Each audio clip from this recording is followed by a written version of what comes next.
हरियाणा के अंदर जाटों की और अगर जातियों की नहीं बनती है और इस बात का फायदा बीजेपी ने हरियाणा में उठाया है। और यही हम कह रहे हैं, भाईचारा बना के रखिए।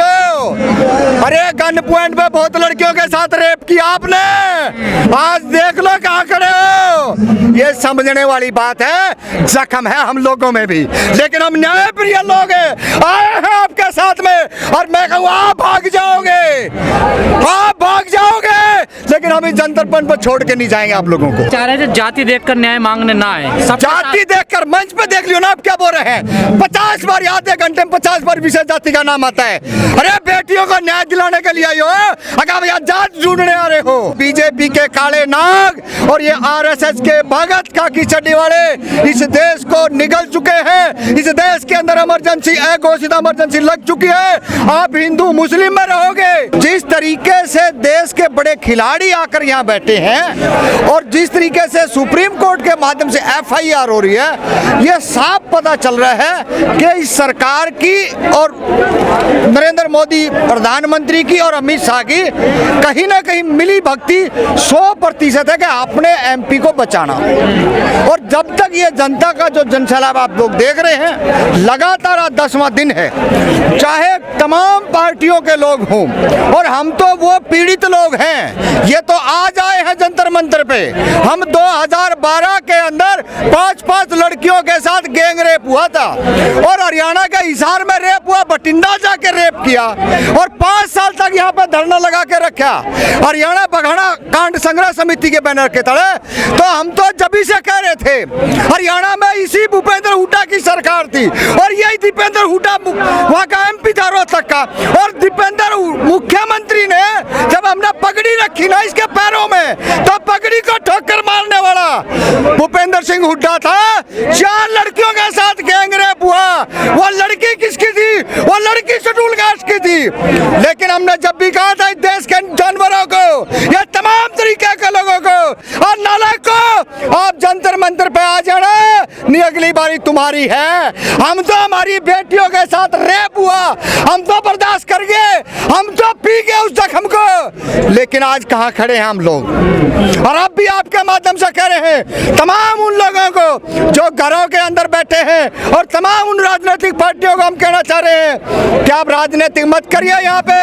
अगर आज आपने एक जरा सी चूक करी है तो आने वाले टाइम में नंबर उनका भी है। यही बात समझ करके आज इन देश के खिलाड़ियों को न्याय दिलाने के लिए तमाम देश के लोगों को जंतर मंतर की तरफ रुख करना चाहिए। और यहाँ जितने बड़े खाप के चौधरी आ रहे हैं, उन चौधरियों को भी मैं कहना चाहता हूँ, या चौधर जंतर मंतर पर मत दिखाइए, आप जाइए अपने गांव के अंदर और बोलिए। आज इस गांव से जाएंगे जंतर मंतर पे, आज जाएंगे 500 लोग हिसार से वहाँ पे, जब जाके आप अपनी आन पान शान बचा सकते हो। ये है इस देश के अंदर बेटियों को बचाने के लिए आखिरी फार्मूला।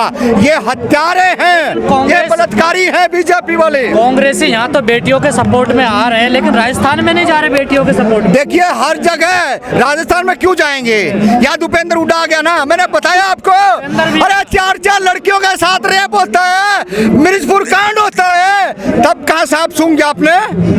आज बड़ा पीड़ा हो रही है, हमारे अंदर न्याय है और यहाँ हम खड़े हैं बेटियों के लिए। राजस्थान में जाना चाहिए। जब मटके में पानी पीने से जब ये हालात होती है, नाक से स्मेल नहीं आती है, आंख से दिखना बंद होता है, कानों से सुनना नहीं होता। ये हर आदमी का, हर परिवार का नंबर आने वाला है। इसीलिए आपके व्यूअर को, जो सुनने वाले उनको कहते हैं कि देश की राजधानी की तरफ आप रुख कर लीजिए, नहीं तो ये बीजेपी के काले नाग और ये आरएसएस के भगत खाकी चड्डी वाले इस देश को निगल चुके हैं। इस देश के अंदर इमरजेंसी, अघोषित इमरजेंसी लग चुकी है। आप हिंदू मुस्लिम में रहोगे, आप जो और कालियाक्रम धर्मों में रहोगे, तो आपके साथ यही हालात होने वाला है। कल हमारी बारी थी, आज आपकी बारी है, परसों इन सबकी बारी है। लेकिन बृजभूषण कह रहे हैं एक ही अखाड़ा, एक ही परिवार, ये कैसे रहे? यही तो है, यही तो उनको पता है कि हरियाणा के अंदर जाटों की और अगर जातियों की नहीं बनती है, और इस बात का फायदा बीजेपी ने हरियाणा में उठाया है। और यही हम कह रहे हैं, भाईचारा बना के रखिए।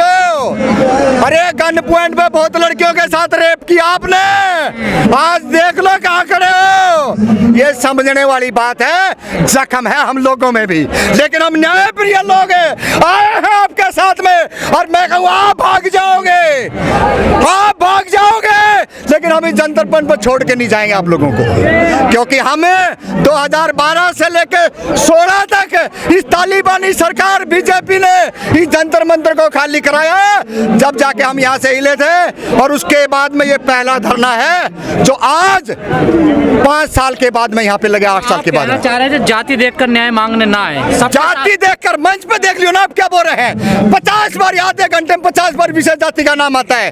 अरे बेटियों को न्याय दिलाने के लिए आई हो, अगर भैया जात ढूंढने आ रहे हो। ये गुंडागर्दी नहीं चलेगी, बेटियों की बात आएगी, बेटियों जैसी बात करे, नहीं तो ये हालात बहुत खराब होने वाले देश के। बीजेपी यही चाह रही है, जातिवाद के अंदर बांटो और हर महिला का शोषण करो, हर मजदूर का शोषण करो, हर किसान का शोषण करो, और वही आज शोषण इनकी वजह से हमारा हो रहा है। लेकिन ब्रिजभूषण जी कह रहे हैं कि अगर मैंने इस्तीफा दे दिया तो आरोप साबित हो जाएगा कि मैं गुनाहगार। नहीं, उन्होंने कह दिया ना, मैंने तो इस्तीफा, मैं तो दे दूंगा इस्तीफा। हाँ। वो तो तैयार बैठा, वो तो प्रधानमंत्री की, गृह मंत्री के इंतजार में है। हाँ। उसने आरोप स्वीकार कर लिया है। तो मजबूरी क्या है? मजबूरी उसकी यही है कि जंतर मंतर पर 10 दिन हो गए, मैंने कोई दही रसगुल्ला नहीं खा रखा कि मैं बोलूंगा, मेरी आंखों में पट्टी नहीं है। इस जंतर मंतर पर 2012 वाला हिसाब किताब जब तक नहीं बनेगा, इस सरकार पर कोई असर नहीं होना। सरकार ने पता है 1.5 साल तक इस किसानों को तमाम दिल्ली के बॉर्डर घेर के रखे, उस पर नरेंद्र मोदी को शर्म नहीं आई। अभी तो 4 दिन की चांदनी है, अभी देखना बहुत कुछ है। तब तक देश के लोग नहीं निकलेंगे, तब तक बेटियों को न्याय नहीं मिलेगा। इस बात को तमाम मंच वाले सुन लो और तमाम इस देश की मीडिया सुन ले, न्याय नहीं है। अगर कोई कह दे नाबालिग बेटियों पे इतने देश के अंदर गैंग रेप होते हैं, कितनी बेटियों को न्याय मिला है? पोस्को एक्ट के अंदर तुरंत गिरफ्तारी होनी चाहिए थी, नहीं हो पाई है। लेकिन जैसे आपने कहा समर्थन करने नहीं आए थे भाई, अंधे की आंख में घी डाला मेरी क्यों फोड़े, क्या दिखती नहीं का? ये तो तमाम इस देश के हर व्यक्ति को पता है। जब ये खिलाड़ी कहाँ थे, मजदूर, किसान, महिला, छात्र, सब यूनिवर्सिटियों के अंदर क्या क्या हालात हुई भाई। जब इनको बोलना चाहिए था, जब ये नहीं बोले। लेकिन जो न्यायप्रिय लोग हैं वो आज आ रहे हैं इनके समर्थन में। हम तो यही कहना चाहते हैं आपके माध्यम से, सबका नंबर आना है, आपका भी नंबर आना है। आप ये मत देखें जितने मीडिया के, जो सोशल मीडिया के जो साथी हैं, आप कहीं बच जाओगे। इस नरेंद्र मोदी की तालिबानी सरकार के अंदर सबका नंबर आना है। अगर 24 में दोबारा आती है, और नोट कर ले तमाम भारत देश के लोगों, इस देश के अंदर संविधान की धज्जियां उड़ाई जाती है, इस देश के अंदर तमाम लोगों के किस तरीके से जुल्म होता है, किसी से कोई छानी नहीं। लेकिन ब्रिजभूषण का ये कहना है कि एक ही परिवार आंदोलन कर रहा है। ये मेरा नाम महेंद्र सिंह पांचाल है और मैं राष्ट्रीय अति पिछड़ा वर्ग अधिकार मंच का राष्ट्रीय संयोजक हूँ। हम 2016 में 17 में यहाँ हमने 2 साल 26 महीने धरना लगाया था जंतर मंतर पर, और बघाना कांड के लिए रामफल जी भी लगा रहे थे।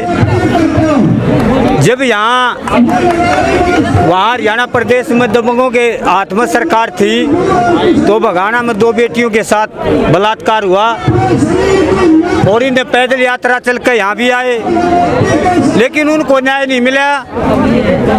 और ये जो मौजूदा जो भारतीय जनता पार्टी की सरकार है, जो यहाँ का सांसद है ब्रिजभूषण, एक बात तो सरकार कह रही है बेटी बचाओ बेटी पढ़ाओ। जब इस देश में जो मान सम्मान प्राप्त करके देश के मान सम्मान और स्वाभिमान के लिए लड़कियां दुनिया भर के मेडल लाई हैं, जब उनको इंसाफ नहीं दे सकती है सरकार, तो आम गरीब आदमी को कैसे देगी?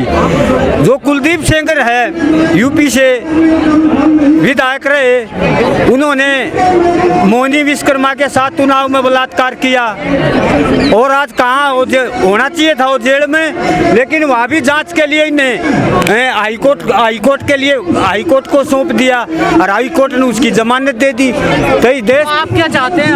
हम ये चाहते हैं इनकी जो हमारी बहनें बैठी हैं, ये इतने बड़े बड़े मेडल लाकर पूरे भारत देश का नाम ऊंचा किया है, पूरे माँ बाप का मान सम्मान स्वाभिमान की बात करी है, हरियाणा प्रदेश का, फिर पूरे देश का। तो इन बहन बेटियों को इंसाफ मिलना चाहिए, हम ये चाहते हैं। और लेकिन ये जो पहलवान है मोदी जी ने पर्सनली जानते हैं, ये भी मोदी जी को पर्सनली जानती है, मिलते भी हैं, तो ये सीधा बात क्यों नहीं कर लेते? देखियो, ये जो ये मौजूदा जो भारतीय जनता पार्टी की सरकार है, ये रंडवे बंडुओं की और बलात्कारियों की सरकार है। आज तक कोई ये नया काम थोड़ा है, ये तो पूरे देश में बलात्कार हो रहे। जहाँ जहाँ भारतीय जनता पार्टी की सरकार है, वहाँ खुलेआम सरेआम बलात्कार हो रहे। लेकिन जो अपराधी लोग इन्हीं की पार्टी के लोग होते तकरीबन, उनको किसी गरीब आदमी को इंसाफ नहीं मिलता। और भारतीय जनता पार्टी जाति और धर्म की बात करके, पहले ये जो मौजूदा जो प्रधानमंत्री हैं, इन्होंने इस देश में पिछड़ों का नारा दिया। मैं पिछड़ा हूँ, पिछड़ों में भी अति पिछड़ा हूँ। जो इस देश में 42% आबादी के अति पिछड़े वर्ग के लोग हैं, उन्होंने बेचारे न दुखी थे। दूसरे राजपाटों में उन्हें कुछ नहीं मिला, लेकिन उन्होंने सोचा भाई हमारे समाज, हमारे अति पिछड़े वर्ग से कम हम इसकी वोट दें और हमारे को ये भाई इंसाफ देगा। जो हमारी बहन बेटियों के साथ जुल्म अत्याचार होता है, हमारे गांव में गली मोहल्ला में हमारे ऊपर अत्याचार होता है, इंसाफ मिलेगा, फिर हमारा हक अधिकार मिलेगा। 42% लोगों ने लामबंद होकर भारतीय जनता पार्टी को वोट दिया। लेकिन आज हो क्या रहा है, भारतीय जनता पार्टी गरीबों को मार रही है। जिन लोगों ने जो लोग 55 साल से कांग्रेस के साथ रहे, कांग्रेस ने भी अत्याचार करे, और प्लस अब भारतीय जनता पार्टी कांग्रेस से भी ज्यादा अत्याचार करिए, तमाम जो संवैधानिक अधिकार है उनको खत्म कर रही है। और न तो इन्हें सुप्रीम कोर्ट में न्याय मिलता, ना पुलिस थाने में जाते जब न्याय मिलता, ना गांव में न्याय मिलता, ना इन प्रदेश में न्याय मिलता, ना देश में न्याय मिलता।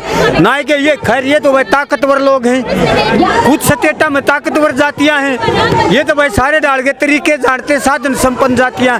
जो गांव में रहने वाले गरीब लोग हैं, शेड्यूल कास्ट के लोग हैं, शेड्यूल ट्राइब के लोग हैं, मोस्ट बैकवर्ड के लोग हैं, उन्हें तो कहीं भी इंसाफ नहीं मिलता। उनकी बेटियां नहीं होती, उनकी बेटियां नहीं होती। उनकी बेटी ये नहीं सोचते ये गांव में रहते तो गांव में औरत बन करें, शहर में रहते शहर में औरत बन करें। जो ताकतवर लोग इस देश में, उनकी जो ताकतवर अनेक स्टेट में अनेक जातियां हैं, तो वही शोषण सबका होता है। लेकिन जब खुद पर बीतती है ना इंसान को, जब खुद पर बीतती है ना कोई बात, जब इंसान को पता चलता है इंसाफ क्या चीज होती है। तो ये जो मौजूदा भारतीय जनता पार्टी की सरकार है, इसे लोग ऊब चुके हैं और 2024 में भारतीय जनता पार्टी का पूरे देश में सफाया होना निश्चित है।